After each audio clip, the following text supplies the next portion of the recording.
যুদ্ধ বিধ্বস্ত সারা ওয়ার্ল্ডের যে অর্থনীতি এবং শেখ হাসিনা যে অর্থনীতি ডক্টর ইউনূসকে দিয়ে গেছে এবং ডক্টর ইউনূস যে অর্থনীতি বিএনপি সরকারকে দিছে, এইখান থেকে পরিত্রাণের পথটা কি, উত্তরণের পথটা কি? সমালোচনা করাটা খুব ইজি। নাহিদ সাহেব নিজেও জানেন যে হচ্ছে আসলে বাংলাদেশ এখন একটা তলাবিহীন ঝুড়ির অবস্থা।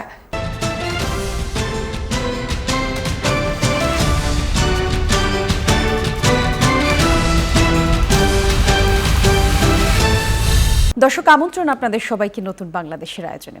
এই আয়োজনে আমরা কথা বলি দেশের সার্বিক পরিস্থিতি নিয়ে, কথা বলি রাজনৈতিক বাস্তবতা নিয়ে, মানুষের অধিকার এবং রাষ্ট্রের ভবিষ্যৎ নিয়ে। আমরা বিশ্বাস করি সত্য বলা এবং অন্যায়ের বিরুদ্ধে দাঁড়ানো এবং সাধারণ মানুষের কণ্ঠ তুলে ধরা আমাদের দায়িত্ব। এখানে আলোচনা হয় আইনের শাসন নিয়ে, গণতন্ত্র এবং জবাবদিহিতা নিয়ে। একই সঙ্গে জনগণের প্রত্যাশা পূরণে যে চেষ্টা, সেটা আমরা করে থাকি। দেশ এবং দেশের মানুষের স্বার্থকে প্রাধান্য দিয়েই আমরা তুলে আনার চেষ্টা করি সমসাময়িক সকল গুরুত্বপূর্ণ বিষয়। নতুন বাংলাদেশের ন্যায় স্বপ্ন এবং ন্যায় বিচার যে প্রতিষ্ঠার, তার চেষ্টা থাকে আমাদের। মানবিক রাষ্ট্র গঠনের যে প্রত্যয়, সেই প্রত্যয় নিয়েই আমরা পথ চলবার চেষ্টা করি। আপনাদের মতামত, প্রশ্ন এবং অংশগ্রহণ আমাদের জন্য খুবই গুরুত্বপূর্ণ। আর সে কারণেই আমরা প্রতি আয়োজনে আমাদের যে আয়োজন, সেটা সরাসরি সম্প্রচারিত করে থাকি আমাদের সামাজিক যোগাযোগ মাধ্যমে। চাইলে চোখ রাখতে পারেন। একই সাথে বলে রাখা ভালো, আমাদের এই আয়োজনে আমরা প্রতিদিন রাজনৈতিক অঙ্গন থেকে দুজন মানুষকে আমন্ত্রণ জানাই, কথা বলবার চেষ্টা করি তাদের সঙ্গে, যেন রাজনৈতিক যেই সম্পৃক্ত সৌহার্দ্য, সেইগুলা বজায় রেখে তারা আলোচনা করেন, সেই ইচ্ছে চেষ্টা নিয়েই আমরা প্রতিদিন আলোচনা শুরু করি। এবং আজকে আলোচনার জন্য আমাদের স্টুডিওতে দুজন উপস্থিত আছেন। আমাদের ডান দিক থেকে উপস্থিত আছেন অ্যাডভোকেট সৈয়দা আশরাফি পাপিয়া, আইনজীবী, সুপ্রিম কোর্ট এবং রাজনীতি বিশ্লেষক। একসঙ্গে আছেন মনিরা শারমিন, যুগ্ম আহ্বায়ক, জাতীয় নাগরিক পার্টি এনসিপি। আমন্ত্রণ আপনাদের দুজনকে। আলোচনার বিষয় আজকে অনেক কিছু। শুরুতেই অ্যাডভোকেট সৈয়দ আশরাফি পাপি, আপনার কাছে আসবো। একটু জানতে চাই, দেশের কেমন অবস্থা দেখছেন? প্রবীণ রাজনীতিবিদ আপনি, রাজনীতির লম্বা সময় পার করে এখন এসেছেন, প্রায় 17 বছর পর দল ক্ষমতায়। বিএনপি রাষ্ট্র পরিচালনার ক্ষেত্রে এখন কেমন ভূমিকা পালন করছে? বিএনপি কি রাষ্ট্র পরিচালনার চেয়ে দলকে বেশি প্রাধান্য দিচ্ছে কিনা, দল পরিচালনার যেই কর্মকাণ্ড? প্রথমে আমি বলি যে দল পরিচালনা একবারে মুখ থুবড়ে পড়েছে বাস্তবিক অর্থে। আমি যেহেতু একটা সাংগঠনিক মেয়ে, সংগঠন করা, রাষ্ট্রীয় ক্ষমতায় আসলে সবসময় দলীয় কাজটা খুব মন্থর গতিতে হয়ে যায় এবং রাষ্ট্রীয় কাজই প্রাধান্য বেশি পায় এবং দলের কাজ যেটা কর্মসূচি, সেটা খুবই খুব কম, একবার লো প্রোফাইলে চলে যায়। দলীয় কাজটা, রাষ্ট্র কাজটা যেহেতু প্রাধান্য বেশি, স্বাভাবিক কারণে রাষ্ট্রের গুরুদায়িত্বে থাকে, স্বাভাবিক কারণে দলীয় কার্যক্রমটা স্থবির হয়ে যায় বাস্তবিক অর্থে। কারণ 17 বছর দল বিভিন্ন চড়াই উত্তরায় ভিতর ছিল, বিভিন্ন জায়গায় জেলা সংগঠন, অঙ্গ সংগঠন, মূল বিএনপির যে সমস্ত কমিটি সব যে একবারে দলীয় লোকজনকে নিয়েই তৈরি করা হয়েছে জেলা পর্যায়ে, তা কিন্তু হয় নাই। অনেক জায়গায় অনেক আছে, অনেকে ধানের শীষ বাদ দিয়ে দাঁড়িপাল্লার ভোট করছে। অর্থাৎ আপনি বলতে চাইছেন রাষ্ট্র পরিচালনার দিকে বেশি মনোযোগ দিন না। রাষ্ট্র পরিচালনা যেহেতু ম্যান্ডেটটা রাষ্ট্র পরিচালনারই পেয়েছে নির্বাচনের ভিত্তিতে, স্বাভাবিক কারণে রাষ্ট্র পরিচালনার গুরুদায়িত্ব দিবে। আর সার্বিক পরিস্থিতি আপনি যেটা বললেন যে উত্তরাধিকার সূত্রে কিছু কিছু জিনিস একবারে নেগেটিভ জিনিস পেয়েছে, যেমন ব্যাংক শূন্য, কোষাগার শূন্য, অর্থনৈতিক স্থবিরতা, তারপরে আইন শৃঙ্খলা পরিস্থিতি। ধরেন এটা প্রধান নিয়ন্ত্রক হবে হচ্ছে পুলিশ, তো পুলিশের পেশাদারিত্বর জায়গায়, মোটিভেশনের যে জায়গাটা এবং দীর্ঘদিন স্বৈরাচারের অ্যাসে ভেসে থাকার কারণে এর পেশাদারিত্বর ব্যাপারটা খুবই কম আসতেছে এবং এদেরকে যদি মোটিভেশন করতে হয়, স্বাভাবিক কারণে অপরাধ প্রবণতা তো থমকে থাকবে না। এটা যারা করবে তারা কিছুটা বৃদ্ধি পেয়ে যায়, সবকিছু মিলায়। অর্থনৈতিক অবস্থা আপনার প্রচন্ড খারাপ। আপনাকে তাহলে একটু রাজনীতির অবস্থা এখন পড়ে শোনাই। পত্রিকার পাতা কি বলছে, দেশের গণমাধ্যম কি বলছে? বলা হচ্ছে, আজ দেশের মানুষ সবচেয়ে বেশি কোন জিনিসে ভয় পাচ্ছে, রাজনৈতিক সহিংসতা নাকি আইনের দুর্বল প্রয়োগের? প্রশ্ন 1, জাহাঙ্গীরনগরে ধর্ষণের 5 দিন পরে অভিযুক্ত গ্রেপ্তার হয়নি, এটা রাষ্ট্রের ব্যর্থতা নাকি বিশ্ববিদ্যালয় প্রশাসনের অদক্ষতা? প্রশ্ন মানুষ জানতে চাচ্ছে। উখিয়ায় শুধুমাত্র হাহা রিয়েক্টকে কেন্দ্র করে একজন নারীর মৃত্যুর অভিযোগ উঠেছে সামাজিক যোগাযোগ মাধ্যমে। এখন এই প্রশ্ন যে প্রতিরোধের অস্ত্র হয়ে উঠেছে কিনা রাজনীতি, এ বিষয় নিয়ে কি বলবেন? আরো মানুষ অনেক আগে থেকেই বাংলাদেশের মানুষ বেশ মানমুখী। কারণ ধরেন 17 বছর স্বৈরাচার শাসনের অধীনে থাকাতে যে ভিতরে যে সুপ্ত ঘটনাগুলো, সুপ্তভাবে যে প্রতিহিংসাটা ছিল, সেটা ধরেন জুলাই আগস্টের ভিত্তিতে এটার একটা মানুষের বহিঃপ্রকাশ ঘটে। এই বহিঃপ্রকাশ যে ঘটার পরে এখন দেখা যাচ্ছে যে যেটা প্রয়োজন নয় সেটারও বহিঃপ্রকাশ করছে, অপ্রয়োজনীয় জিনিস নিয়ে বহিঃপ্রকাশ করছে। আর উখিয়ার ঘটনায় যদি বিএনপি জড়িত থাকে, অবশ্যই আমি ব্যক্তি হিসেবে, রাষ্ট্রের নাগরিক হিসেবে দৃষ্টান্তমূলক শাস্তি আমি অবশ্যই চাই সেটার। কারণ খারাপ কাজ তো খারাপই, এটাকে নিয়ে দলবাজি, যখনই আলোচনা দলীয়ভাবে প্রমোট করার কোনো সুযোগ আমরা যখনই এখানে নাই। আলোচনার টেবিলে বসি আমরা দেখি যে কোনো জায়গাতে, মানে এখন বিএনপির প্রায় মাস 3 হতে চললো, প্রথম 3 মাসকে যখনই এগুলো নিয়ে কথা বলার চেষ্টা করেছে বিএনপির যেই সব নেতাকর্মীরা এসেছেন আমাদের অনুষ্ঠানে, তারা বলেছেন এটা বিএনপির হানিমুন পিরিয়ড চলছে। সরকারের রাষ্ট্র পরিচালনা করবার ক্ষেত্রে হানিমুন পিরিয়ড কতটা মানে যথাযোগ্য শব্দ আমার জানা নেই, কিন্তু এইরকম প্রশ্ন এসেছে। খুনের তথ্য বলি আপনাকে, মাসব্যাপী, মানে গত প্রথম 3 মাসের কথা যদি বলি, ফেব্রুয়ারি মার্চে মোট দেশে 854টি হত্যাকাণ্ডের ঘটনা ঘটেছে, এরকম তথ্য এসেছে। জানুয়ারির তথ্য ছাড়া বলছি, 287টা খুনের তথ্য এসেছে। এরকম একের পর এক আমি আপনাকে তথ্য দিয়ে যেতে পারি। আপনি নিশ্চয়ই জানেন এগুলো নতুন কিছু না। নির্বাচনী সহিংসতায় মৃত্যুর ঘটনা ঘটেছে, রাজধানী ঢাকায় মৃত্যুর ঘটনা ঘটেছে, এছাড়া আমরা যদি বলি ডাকাতি, ছিনতাই, এসব অহরহ হচ্ছে। আর মানে সরকারকে আর কতখানি সময় সুযোগ দিলে, হানিমুন টানিমুন কিছু না। যেদিন থেকে জনগণ নির্বাচিত করবে এবং রাষ্ট্রীয় ক্ষমতায় যাবে, সেদিন থেকেই তার অগ্নি পরীক্ষাটা শুরু হয়ে যায়। এখন মানুষের যখন দেখবেন আপনি পকেটে টাকা নাই, দ্রব্যমূল্য থেকে শুরু করে সব কিছুর একটা অর্থনৈতিক অবস্থাটা যখন দেশের লাগামহীন অবস্থায় পড়ে যায়, স্বাভাবিক কারণ সব কিছু কিন্তু আনকন্ট্রোল হয়ে যায়। আপনার আইনশৃঙ্খলার পরিস্থিতি বলেন, যাই বলেন, একটা 5,000 টাকার বিনিময়ে ভাড়া কাটতে যাচ্ছে, 5,000 টাকার বিনিময়ে একটা মাদক এখান থেকে ওখান থেকে পার করে দিচ্ছে, যে আমি হাজিরা পেলে 1,000 টাকা পাবো, একদিনে যদি 5,000 টাকা পাই, মানে একবারে লেম্যানদের যে বিষয়গুলো থাকে। আর খুন খারাপি, এখন ধরেন ধর্ষণ করলো, যাকে ধর্ষণ করলো সে তো আর তাকে চিনতে পারে নাই যে কে কাকে ধর্ষণ করছে, সে বাদী হয়ে যদি শনাক্ত করতে না পারে, তাহলে এখন পুলিশকে সেটা বাদীর মুখ থেকে আকার আকৃতি বর্ণনা সেটা দেখেই তো করবে। অথচ সিসিটিভি ক্যামেরা যদি থাকে, যে মেয়েকে ধর্ষণ করলো তাকে তো একটা আকার আকৃতি ধারণা দিতে হবে পুলিশকে। পুলিশ নিশ্চয়ই দিয়েছে, পুলিশ ধারণা দিবে, ধারণা বশবর্তী সেটার আঙ্গিকে মিলিয়ে তখন ধরেন ধরবে। এখন আসামি ধরেন ধরলো না, বা 10 দিনের ভিতরে যে ধরবে না তা না, ধরবে না হয়তো পুলিশের যে একটা জাল বিছানো থাকে। আমাদের ওখানে যেমন সাংবাদিক বাড়ছে, সাংবাদিক বাড়ার পরে তারা জাল বিছাইছে, আসামি কোথায় যাচ্ছে যেতে যেতে ঢাকা পর্যন্ত আসছে, হাইকোর্টে জামিন হয়েছে, জামিন বের হওয়ার পর তখন তাকে ধরছে। তার পুলিশের নেটওয়ার্কের ভিতর যদি থাকে, অবশ্যই তাহলে তড়িৎ গতিতে সেটা ধরে ফেলা দরকার।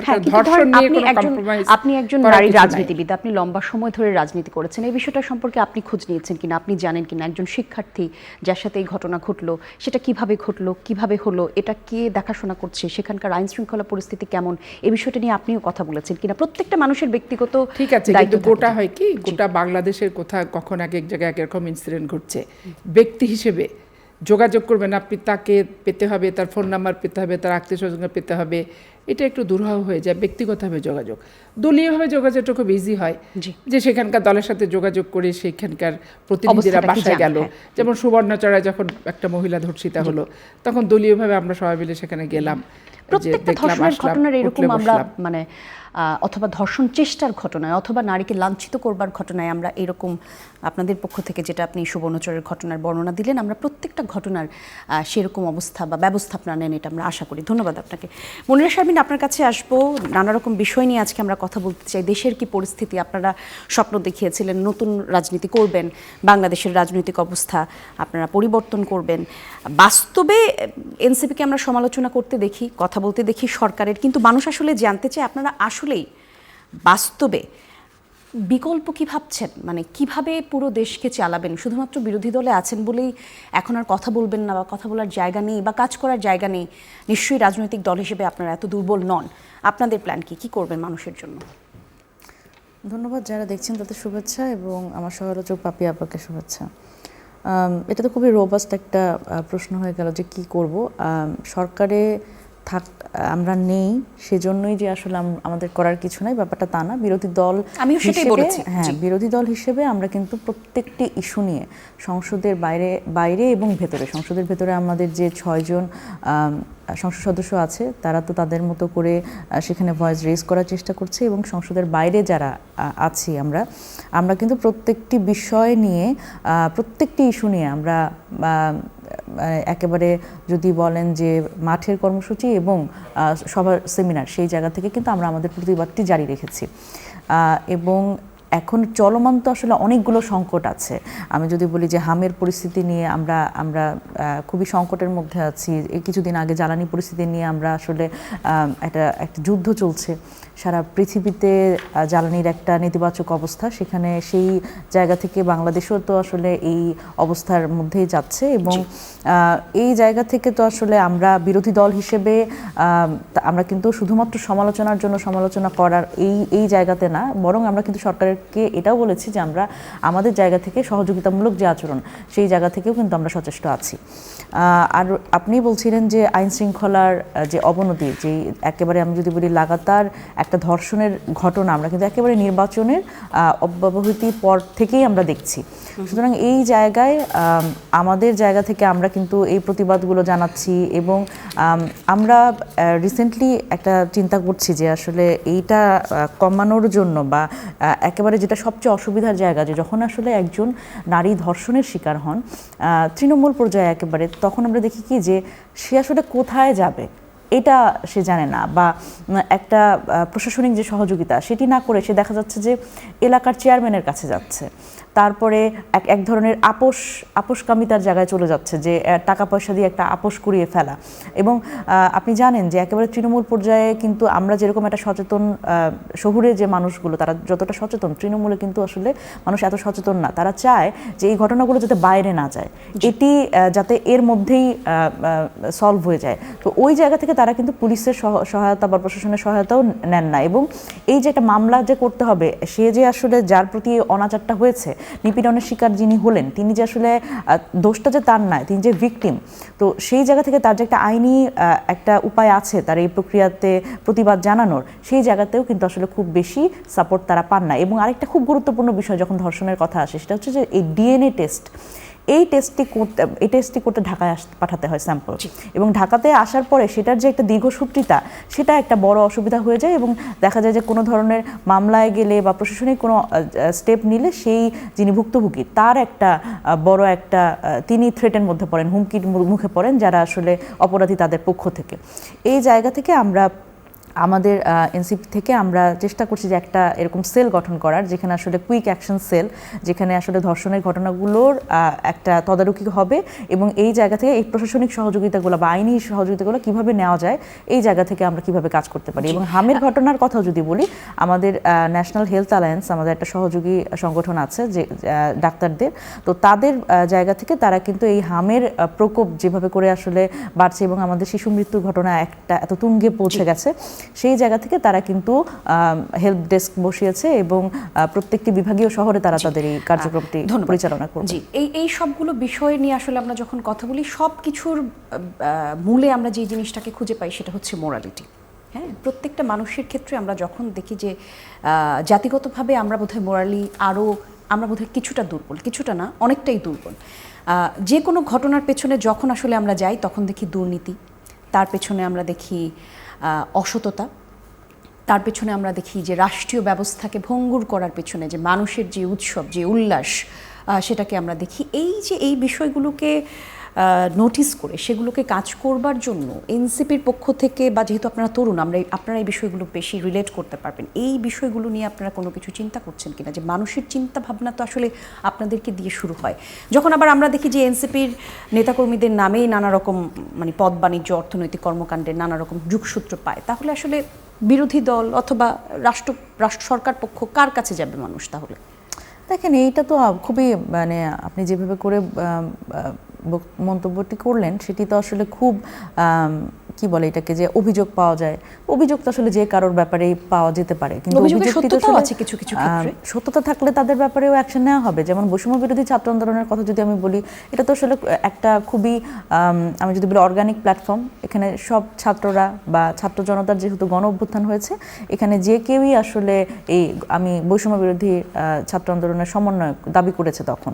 সুতরাং সেই জায়গা থেকে অনেকেই নানান ধরনের চাঁদাবাজি, নানান কিছুর সাথে জড়িত ছিল, কিন্তু আমরা যেহেতু একটা দল গঠন করেছি, সেটাই তো একটা গুরুত্বপূর্ণ বিষয় যে আমরা তো সংগঠিত ছিলাম না আগে, আমরা এরপর একটি দল গঠন করছি এবং দল গঠনের মাধ্যমে আমরা চেষ্টা করছি যে আমাদের জায়গা থেকে এই যে জন আকাঙ্ক্ষার কথা বলছেন যে আমাদের প্রতি মানুষের এক্সপেকটেশন, সেই জায়গা থেকে আমরা আমাদের মতো করে কাজ করবার চেষ্টা করছি। কিন্তু এখন দেখেন আপনি এই বিষয়টি যখন বলছেন যে একটা পরিবর্তনের কথা এবং এই যে মোরালিটির যে একটা জায়গা, যে একটা ডিগ্রেডেশনের কথা, এখানে আমার কাছে মনে হয় কি যখন আমরা আসলে এই যে প্রাতিষ্ঠানিক দলীয়করণের বিরুদ্ধে কথা বলি বা প্রতিষ্ঠানগুলোকে শক্তিশালী করার কথা বলি, তখন আসলে আমার মনে হয় যে মানুষকে আসলে এই জায়গাটাতে রিলেট করাতে হবে। দেখেন, যখন এই আইনের শাসন প্রতিষ্ঠা হবে, আইনের শাসন কীভাবে প্রতিষ্ঠিত হবে?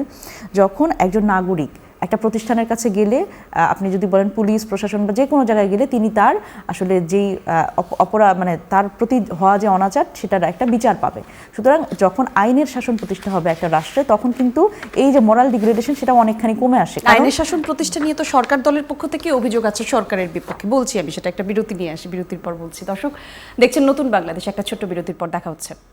আরও একবার আমন্ত্রণ, আপনারা নতুন বাংলাদেশ দেখছেন। দর্শক, আমাদের সঙ্গে আছেন অ্যাডভোকেট আশরাফি পাপিয়া, আছেন মনিরা শারমিন। আলোচনা করছিলাম আমরা। অ্যাডভোকেট আশরাফি পাপিয়া, সরকারের প্রতি মানুষ কিছুদিনের মধ্যেই মানুষের যে আস্থা সেটা নাই হয়ে যাবে। হাসনাত আব্দুল্লাহ বলেছেন, দক্ষিণাঞ্চলের মুখ্য সংগঠক এনসিপি, তিনি বলেছেন আইন শৃঙ্খলার যে অবনতি হচ্ছে এই ধারা যদি অব্যাহত থাকে, সরকারের প্রতি মানুষের আস্থা যেভাবে তলানিতে ঠেকেছে কিছুদিনের মধ্যে তা নাই হয়ে যাবে। একই সঙ্গে তিনি বলেছেন মানুষ বলছে এই সরকারের অনেক গুণ, 4 মাসে মেঘনা উপজেলায় 4 খুন, একটা উপজেলায় 4 মাসে যদি 3টা খুন হয়, স্বরাষ্ট্রমন্ত্রী আসলে কি করেন, এই কথা তিনি বলেছেন। আবার স্বরাষ্ট্রমন্ত্রীকেই প্রশ্ন রেখে রবিবার ফেসবুকে, অর্থাৎ আজকে, কুমিল্লার নাঙ্গলকোটের লালমাই থেকে বিএনপির এমপি মোবাশ্বের ভূঁইয়া লিখেছেন, মাননীয় স্বরাষ্ট্রমন্ত্রী, নিশ্চয়ই অফিসে আদেশ আছে যে এমপিকে কোনো পাত্তা না দেওয়ার, তাহলে এমন কথা কিভাবে হলো? কথা কি পড়ে শোনাচ্ছি, এমপি হয়েও 7 দিন ধরে ডিআইজিকে তিনি খুঁজে পাচ্ছে না, সাধারণ মানুষের তাহলে কি অবস্থা? এই কথা তিনি বলেছেন। না, এখানে আপা আমি স্পষ্ট করে বলি যে যেমন ধরেন আইন শৃঙ্খলা পরিস্থিতির অবনতি, এটা জমি জায়গা, পারিবারিক কলহ, যেমন একজন নিজেরই 5 জন নিজেকে হত্যা করে নিজেরা মারা গেছে। এখন মারা গেছে, এখানে একজন তো পেন্ডিং মামলা হতে হবে, ইউডি মামলা, অথবা কাউকে বাদী হয়ে করতে, তো বাদী যারা আসামি, যারা হত্যাকারী, সবই তো ধরেন শেষ। এখন এখানে পুলিশের করণীয় ব্যাপারটা খুবই কম। পারিবারিক কলহ, জের, এই সমস্ত বিষয় নিয়ে যে আইন শৃঙ্খলাকে অবনতি আপনি বলতে পারেন এক সেন্সে, কিন্তু এখানে ব্যক্তিগত কলহর জের ধরে যে ঘটনাগুলি ঘটে, ফরিয়াদি যদি আদালতে যায়, সেটা নিরপেক্ষভাবে মামলা নিয়ে তদন্ত করাটা উচিত। এটা হলো এক। ডিআইজিকে খুঁজে পাচ্ছে, আর ডিআইজিরা তো আপনাকে আমি একটু আগেই বললাম যে পুলিশের পেশাদারিত্বের প্রচণ্ড অভাব আছে। আমার রাজশাহী ডিআইজি, উনি একেবারে বাইবর্ড একটা সংগঠন করেন এবং ভোটের সময় আমাদের কর্মীদেরকে বাসায় ঘুমাতে পর্যন্ত দেয়নি, এমন এসপিকে ওসিকে দিয়ে জ্বালাইছে, এখন পর্যন্ত সে কিন্তু ওখানে বহাল। তাহলে আপনি বলেন, আমার নির্বাচন তো পলিটিশিয়ানদের জীবনে 5 বছর, এবার 15 বছর পর আসছে, তো একটা ফেয়ার ভোটের প্রত্যাশা ছিল। এখন ওইখানে একটা ডিআইজি যদি একটা বিতর্কিত আচরণ করে বিশেষ একটা সংগঠনের পক্ষ নিয়ে আর প্রতিপক্ষকে ঘায়াল করতে চায়, এটাই কি প্রত্যাশা? এটা তো প্রত্যাশা না। জামাত ইসলামের পক্ষ সে, ঠিক আছে, একবারে বিএনপির ছেলেমেয়েদের বাসায় ঘুমাতে থাকতে পর্যন্ত দেয়নি, কেউ এটা সুরায় এখন পর্যন্ত পায়নি।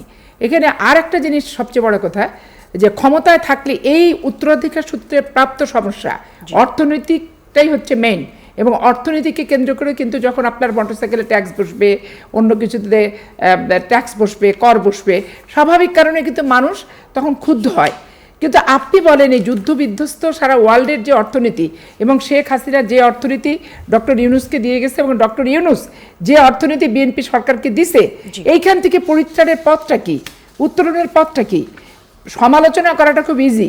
নাহিদ সাহেব নিজেও জানেন যে হচ্ছে আসলে বাংলাদেশ এখন একটা তলাবিহীন ঝুড়ির অবস্থা, এর তলা কিন্তু নাই। তলা যেখানে নাই, তারপরে বাজেট দিতে হবে, রাষ্ট্র চালাতে হবে, দেশ চালাতে হবে, বেতন ভাতার সমস্ত কিছু সরকারি কর্মকর্তা কর্মচারীদের দিতে হবে, আবার যারা বেতন বৃদ্ধির জন্য, পে স্কেলের জন্য আন্দোলন দাবি করছে, এগুলো মোকাবেলা করতে হবে।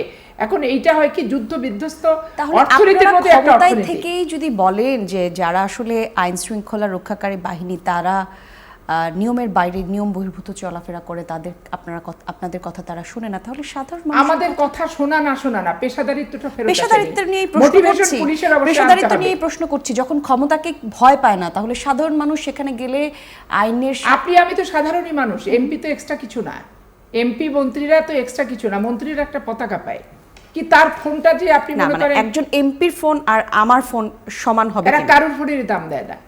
এই পুলিশ এদের মোটিভেশনের এতই অভাব, শুনি, এবং মনিরা মনের সাহেব কি ভিতরে বলে যে আমরা শুনি। 15 বছরের যে লালন করা স্বপ্ন থেকে বেরোয় আসতে পারেনি, এখন ওদের কাউকেই ভালো লাগছে না।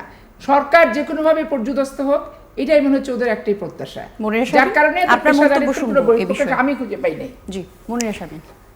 এখানে দেখেন এটা তো খুব স্বাভাবিক যে একজন এমপি বলছেন যে তিনি ডিআইজিকে খুঁজে পাচ্ছেন না, তাহলে আসলে সাধারণ মানুষের এই ক্ষেত্রে আইন শৃঙ্খলার ক্ষেত্রে যে কোনো ধরনের প্রতিকার পেতে তাদের যে আসলে এক ধরনের হেনস্থার মধ্যে দিয়ে যেতে হয় সেটা আমরা জানি। এখন এইখানে হচ্ছে প্রথমত একটা খুব গুরুত্বপূর্ণ ব্যাপার, আপা বললেন কনফিডেন্সের অভাব, কিন্তু আমার কাছে মনে হয় যে পুলিশের জায়গা থেকে একটা মেরুকরণ হয়েছে, দলীয় মেরুকরণ। এর আগে আমরা দেখেছি যে একেবারে কোনো একটা মিটিংয়ে বা প্রধানমন্ত্রীর সামনে তাকে এক ধরনের খুব তার মনোরঞ্জনের জন্য নানান ধরনের কথা বলা, জাতীয়তাবাদী এখন তো জাতীয়তাবাদী, আর তখন তো আওয়ামী লীগের চেতনার কথা, মুক্তিযুদ্ধের চেতনার কথা বলা হতো। আমরা এখন দেখলাম আবার সেটারই একটা পুনরাবৃত্তি। আমরা দেখলাম যে ডিআইজি একজন ঢাকা রেঞ্জের ডিআইজি, তিনি আবার মাননীয় প্রধানমন্ত্রীর সামনে তিনি বলছেন যে তিনি সপ্তম শ্রেণী থেকে জাতীয়তাবাদী চেতনার অনুসারী, এবং এটা তিনি একটা দায়িত্বরত জায়গায় থেকে উনি এই কথাটা বলছেন।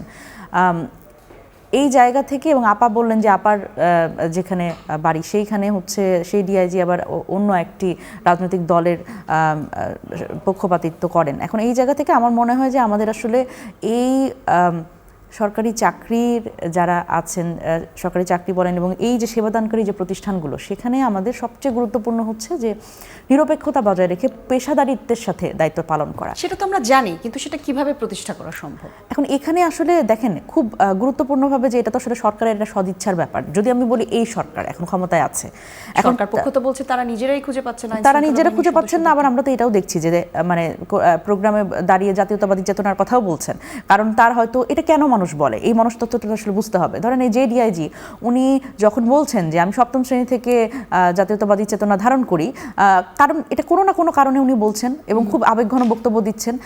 এটার বেশিরভাগ ক্ষেত্রেই দেখবেন যে একটা প্রমোশন বা একটা খুব ভালো পোস্টিং, এই সব কারণেই তারা আসলে করেন। এখন এই জায়গা থেকে যখন আমরা বলছি যে এটার পরিবর্তন আমরা কেমন করে আনবো, এটার পরিবর্তন আমরা তখনই আনবো যখন আমাদের দেখতে হবে যে সরকারের পক্ষ থেকে আসলে সদিচ্ছা আছে কিনা যে এই প্রতিষ্ঠানগুলোকে নিরপেক্ষকরণ করার। এখন আপনি দেখেন যে ডিআইজি এই বক্তব্য দিলেন, তার ব্যাপারে কোনো ধরনের কোনো ব্যবস্থা নেওয়া হলো কিনা, হলো না কিন্তু।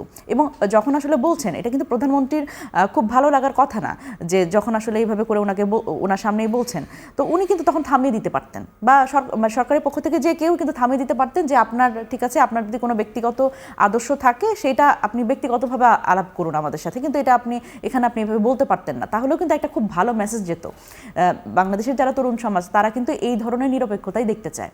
এখন দেখেন যখন এই জায়গাটাতে আমরা বলছি যে এটা কিভাবে পাবো, কিন্তু তখন আমরা দেখছি যে সরকারের পক্ষ থেকেও যে আসলে এই নিরপেক্ষতা প্রতিষ্ঠা করা বা এইটা একটা এক্সাম্পল সেট করারও কোনো ধরনের সদিচ্ছা নাই, তখন তো আসলে এটা কিভাবে হবে, এটা একটা গুরুত্বপূর্ণ ব্যাপার। এবং দেখেন এখানে একটা বিষয় আমরা সবসময় বলতে শুনি যে এই সরকারের আমলে আমরা বিভিন্ন ক্ষেত্রে বলতে শুনছি যে ধরেন হামের বিষয়ে, তখন আমরা শুনছি যে এটা একটা উত্তরাধিকার সূত্রে পাওয়া অসুবিধা। তারপরে আমরা দেখছি যে মব বা আইন শৃঙ্খলা পরিস্থিতির অবনতি, এটাও আমার যারা বিএনপির ভাই বোন বলেন তারা উত্তরাধিকার সূত্রে পাওয়ার ব্যাপারটা বলেন। অর্থনীতির কথা ওনারা এটাও বলেন উত্তরাধিকার সূত্রে, কিন্তু ওনারা কিন্তু বলেন না যে উত্তরাধিকার সূত্রে ওনারা কিন্তু আরও দুইটা জিনিস পাইছেন। কি পাইছেন বলেন তো? সেটা হচ্ছে একটা পররাষ্ট্রমন্ত্রী পাইছেন, আরেকটা হচ্ছে আইনমন্ত্রী পাইছেন। এটাও কিন্তু উত্তরাধিকার সূত্রে পেয়েছেন, মানে খলিলুর রহমানকে ওনারা উত্তরাধিকার সূত্রে পেয়েছেন, আসাদুজ্জামান ওনাকেও আসলে মানে উত্তরাধিকার সূত্রে পেয়েছেন, কিন্তু ওনারা এটা বলেন না। কিন্তু এই যে উত্তরাধিকার সূত্রে পাওয়া এই কথা বলার মাধ্যমে সরকার কি আসলে এই দায় চাপানোর কোনো রাজনীতি করছে কিনা, এটা একটা খুব বড় প্রশ্ন। এবং এটি উত্তরাধিকার সূত্রে পেয়েছি বললেই কি সমস্যাটা সমাধান করতে হবে না? নিশ্চয়ই হবে। হামের জায়গাটাতে আমি বারবার করে চলে আসছে প্রসঙ্গে, কারণ এটা খুব বড় একটা সংকটের জায়গা এখন। এটা যদি উত্তরাধিকার সূত্রে ওনারা পেয়ে থাকেন, কোনো অসুবিধা যদি আগের সরকারের কোনো অসুবিধা যদি থাকে, কারোর যদি গাফিলতির কারণে এই পরিস্থিতিতে আমরা আসি, তাহলে সেটার জন্য আইনি ব্যবস্থা নেওয়া হবে। কিন্তু এই মুহূর্তের সমস্যা যেটা, সেই সংকটটা উত্তরণের জন্য কিন্তু আমাদের ম্যানেজমেন্টটা, এই সরকারের সেই ম্যানেজমেন্টের জায়গায় কাজ করতে হবে, এবং সেটা যদি ফেল করে সেটা কিন্তু এই দায় কিন্তু আবার এই সরকারই নিতে হবে। হাম নিয়ে খুব সম্ভবত সরকারের যতগুলো মানে জায়গায় কাজ করার জায়গা রয়েছে, সরকার সেগুলো নিয়ে কাজ করছে। আপনি বলছিলেন উত্তরাধিকার সূত্রে পাওয়ার সমস্যার কথা। তো আমরা আজকে দেখলাম যে ডক্টর ইউনূসের শাসনামলের ব্যবস্থার সকল ঘটনার তদন্ত জানতে চেয়ে আজকে রিট করা হচ্ছে। এই বিষয় নিয়ে একটু কথা বলতে চাই একটা ছোট্ট বিরতির পর। দর্শক, নতুন বাংলাদেশ দেখছেন, আরও একটা বিরতি, ফিরবো একটু পর। দেখছেন নতুন বাংলাদেশ। আমাদের সঙ্গে স্টুডিওতে আছেন অ্যাডভোকেট পাপিয়া, আছেন মনিরা শারমিন। কথা বলছিলাম আমরা তাদের সঙ্গে। অ্যাডভোকেট আশরাফি পাপিয়া, আপনার কাছে আসি। আপা, এবার ডক্টর ইউনূসের শাসনামলের সব ঘটনার তদন্ত চেয়ে রিট করা হয়েছে, নিশ্চয়ই এই খবর আপনি চেয়েছেন। প্রত্যেকটা সরকার দল যখন ক্ষমতা ছেড়ে চলে যায়, তখনই আমরা দেখি এই ধরনের রিট বা তাই সেই সরকার ব্যবস্থাকে প্রশ্ন করা হয়, খোঁজ নেওয়া হয়। এটা কি সরকারের থাকার সময় এই ব্যবস্থা বা এই জবাবদিহিতার প্রসঙ্গ আমরা আনতে পারি কিনা, এবং এই বিষয়টি নিয়ে আপনার মতামত বলবেন? ডক্টর ইউনূসের ডক্টর ইউনূস সাহেব আসছেন সারা বাংলাদেশের সকল শ্রেণীর মানুষের একটা সমর্থন নিয়ে, কিন্তু উনি আসার 7 দিন পর থেকেই বিতর্কিত, এবং এই 1.5 বছর আমরা টকশোয়ে অনেক কিছু বিতর্কিত বিষয়বস্তু নিয়ে তার পদক্ষেপ, আলোচনা, সব কিছু নিয়ে কিন্তু আমরা নিজেরও আলোচনা করছি। আমি বাচ্চার মা, হামে মানুষ মারা যায়, আমার এই বয়স পর্যন্ত আমি প্রথম দেখলাম যে বাংলাদেশে হামে মানুষ মারা যায়। একটা নবজাতক শিশুর একটা বয়স থাকে, লিমিট থাকে, যে এই বয়সে তাকে হামের টিকা দেওয়া হয়, এটাই বিধান এবং এটাই হয়ে আসতেছে। দেখেন, উনি একটা এনজিওর প্রধান, গ্রামীণ ব্যাংকের। অনেক এনজিও আছে স্বাস্থ্য বিষয়ক, E vitamin, D vitamin, C vitamin এগুলো দেয়, খাওয়ায়, এবং ওই যে আপনার হেপাটাইটিস বি এই সমস্ত ভ্যাকসিন পর্যন্ত দেয়। উনি কি একটা এনজিওতে চাকরি করে সুদ ছাড়া? ওনার এনজিও চাকরি তো না, প্রতিষ্ঠান। ওনার এই গ্রামীণ প্রতিষ্ঠান, গ্রামীণ ব্যাংক, এখানে ইন্টারেস্টটা সুদ ছাড়া, এখানে কোনো সোশ্যাল ওয়ার্কেরই কোনো বিন্দুমাত্র কিন্তু এখানে নাই। ওনার যে অবশ্যই আমি তার হামে যে এতগুলো শিশু মারা গেল, এই শিশুগুলো তো বাংলাদেশের একটা অ্যাসেট হতে পারতো, এটার আমি অবশ্যই বিচার দাবি করি। পাশে মনিরার 2-1টি কথা আমি বলতে চাই, যে জাতীয়তাবাদী পুলিশ ডিআইজি যে বলেছে 9 থেকে আমি 7 থেকে আমি লালন করছি, 7 থেকে লালন করছি। দেখেন, আমি পাপিয়া, আমি তো ছোটবেলা থেকে দল করি। আমি যদি উকিল না হয়ে চাকরিজীবী হতাম এবং ডিপ্রাইভ হতাম, কিন্তু সেটা আসলে সরাসরি জনসম্মুখে বললে তার তখন সে জামাতেরও ডিআইজি, তখন সে বিএনপিরও ডিআইজি, তখন সে এনসিপিরও ডিআইজি, চেয়ারে যখন বসবে তার কর্মক্ষেত্রটা নিরপেক্ষ থাকতে হবে। যে সেই প্রসঙ্গটাই বলবো, যে থাকুক সেটা বিষয়। এখন জুলাই আগস্টের অভ্যুত্থানে একজন ডিআইজি খুলনা রেঞ্জের, উনি কিন্তু সরকারের বিপক্ষ লিখছিলেন। সরকার যদি টিকে যেত তাহলে ওনার ফাঁসি হতো, নির্ঘাত ফাঁসি হতো। তাহলে বলার সাহসটা কেন পাইছে? অত্যাচারিত হয়েছে, নির্যাতিত হয়েছে, সময় কম, ডিমোশন হয়েছে, প্রমোশন নাই। মনিরা শারমিনের কাছে ডক্টর ইউনূসের শাসনামলের সব ঘটনার তদন্ত যে রিট করা হয়েছে, মনিরা শারমিন আপনার মতামত বলবেন খুব অল্প করে।